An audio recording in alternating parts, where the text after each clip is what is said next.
7 kebiasaan Bung Karno yang membuat dia menjadi hebat. Kembali lagi bersama Respon Kita, merespon berita serta fakta dibalut dengan data. Sebagai seorang presiden, Soekarno dihormati di seluruh dunia.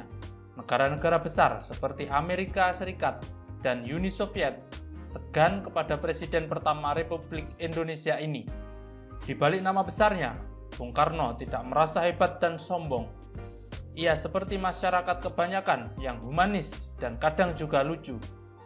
Hal ini tercermin dalam kehidupan sehari-harinya yang dimuat di buku Total Bung Karno, karya Roso Daras. Bung Karno mempunyai beberapa kebiasaan atau kegemaran yang unik. Dari kegemaran ini, beliau bisa menjadi seorang tokoh yang hebat di penjuru dunia. Dan kebiasaan ini masih jarang diketahui oleh beberapa orang. Berikut akan kita ulas kebiasaan Bung Karno yang membuat dia menjadi hebat. Sebelum lanjut, bantu subscribe dan klik notifikasi channel Respon Kita agar selalu mendapat update info menarik dari kami. Terima kasih. Pertama, berpidato di dalam kamar. Ia dikenal sebagai orator ulung karena membuat audiens terpukau dan terpesona. Walaupun panjang pidatonya berjam-jam, tetapi audiens tidak akan pernah merasa bosan.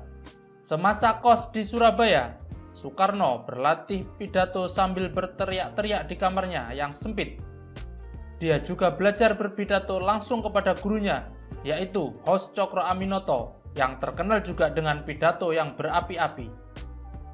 Soekarno pertama kali berpidato di depan umum saat menggantikan Cokro Aminoto dalam sebuah pertemuan. Pidato pemuda belasan tahun ini berhasil membakar semangat peserta rapat. Sejak saat itu, Soekarno sering dipercaya menggantikan Cokro Aminoto berpidato dan juga sering dijuluki sebagai singa podium. Kedua, menguasai berbagai bahasa hanya dengan membaca buku. Ketertarikan Soekarno membaca buku sejak menempuh pendidikan HBS setara dengan SMA di Surabaya. Koleksi bukunya ketika Bung Karno dibuang ke Bengkulu oleh pemerintah Belanda mencapai 12 peti. Pikirannya tetap merdeka berteman buku bacaan. Walaupun Bung Karno berada di rumah tahanan hingga akhir hayat, beliau banyak menghabiskan waktu untuk membaca buku. Seperti diungkap Julius Archer dalam buku The Dictator 1968, Bung Karno menguasai 4 bahasa. Di samping 4 bahasa tersebut, Bung Karno juga bisa berbahasa Jepang meski pasif dan sedikit berbahasa Spanyol. 7 bahasa daerah di Indonesia pun turut dikuasainya. Semua itu hanya dipelajari oleh Bung Karno melalui buku bacaan, segala macam genre dan beberapa bahasa yang membuat beliau semakin mahir berbahasa. Ketiga, menonton film sejarah. Soekarno muda memang sudah menggemari tontonan film layar lebar. Kendati bukan orang kaya, dia menyempatkan menonton film seminggu sekali. Pada masa itu, ruangan bioskop menjadi 2 bagian. Satu ruangan kelas utama yang umumnya bagi warga Belanda. Sementara, ruangan di baliknya adalah kelas kambing yang dikhususkan untuk bumi putra. Karcis paling murah dijual untuk penonton belakang layar. Salah satu pelanggan setianya adalah Soekarno. Bagi Soekarno, menonton film dari balik layar justru membuat kemahiran baru, membaca teks berbahasa Belanda dengan cara terbalik, seperti ditulis Cindy Adam dalam buku Bung Karno Penyambung Lidah Rakyat Indonesia. Bung Karno mengaku 3 kali seminggu menonton film di istana. Film yang disukai Bung Karno adalah karya bergenre sejarah dan biografi. Keempat, minum kopi setiap pagi.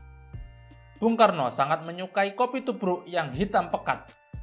Setiap pagi hari, selalu siap dengan secangkir kopi ditemani roti yang hanya dioleskan mentega dan sedikit gula. Kebiasaannya ini sudah dilakukan sejak muda hingga ia menjadi presiden. Menurut Bambang, seorang perwira marinir TNI Angkatan Laut yang pernah menemani Soekarno selama 8 tahun, pada saat minum kopi itulah suasana menyenangkan dan seru tercipta. Canda tawa di istana seolah tak ada pembeda antara presiden dan para ajudannya.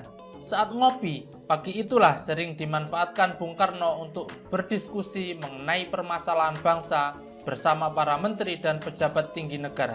Secangkir kopi adalah inspirasi bagi Soekarno. Kelima, merokok setelah makan. Merokok menjadi kebiasaan Bung Karno usai makan dan menyantap buah-buahan bersama keluarga jika tidak di luar istana. Usai makan dan menyantap buah, Bung Karno selalu mengambil rokok merek Triple 5. Kebiasaan ini juga dibawa beliau saat bertemu ke negara para sahabatnya, para tokoh besar dunia. Bagi Bung Karno, rokok bisa membawa suasana menjadi lebih akrab. Keenam, tidak mengkonsumsi alkohol. Siapa yang tak tahu pergaulan Soekarno? Ia memiliki kolega dari banyak kepala negara. Suatu ketika, ia diajak oleh Presiden Tito dari Yugoslavia untuk datang ke sebuah nightclub di Hotel Maropole Bogor. Di sana, sang putra Fajar hanya memesan air jeruk tanpa adanya minuman alkohol. Ternyata, dilansir dari buku Sewindu Dekat dengan Bung Karno, sang proklamator memang berpantang dengan segala jenis minuman alkohol. Ketujuh, pandai merayu hati perempuan. Mantan ajudan Soekarno, Bambang Wijanarko, menceritakan Soekarno memang jagoan soal wanita. Karisma Soekarno ditambah intelektualitas yang tinggi, membuat wanita-wanita bertekuk lutut. Terhadap setiap wanita yang sedang dihadapinya, Bung Karno selalu dapat mencurahkan perhatiannya kepada wanita itu. Sehingga wanita tersebut merasa bahwa dia satu-satunya wanita yang paling dicintai atau dihargai. Selain itu, Bung Karno juga selalu bersikap sopan dan hangat pada setiap wanita. Tak peduli wanita itu tua atau muda, Soekarno tak segan-segan mengambilkan minum sendiri untuk tamu wanitanya. Soekarno juga selalu membantu memegang tangan wanita jika hendak wanita itu keluar dari mobil. Inilah sosok presiden yang pernah kita miliki. Dia adalah pahlawan bagi bangsa Indonesia. Kita semua bisa meneladani kebiasaan beliau tersebut. Jika Anda suka dengan video ini, bisa klik tombol like dan juga share ke teman-teman Anda semua yang belum mengetahui info tersebut. Sampai berjumpa lagi di video respon kita selanjutnya. Terima kasih.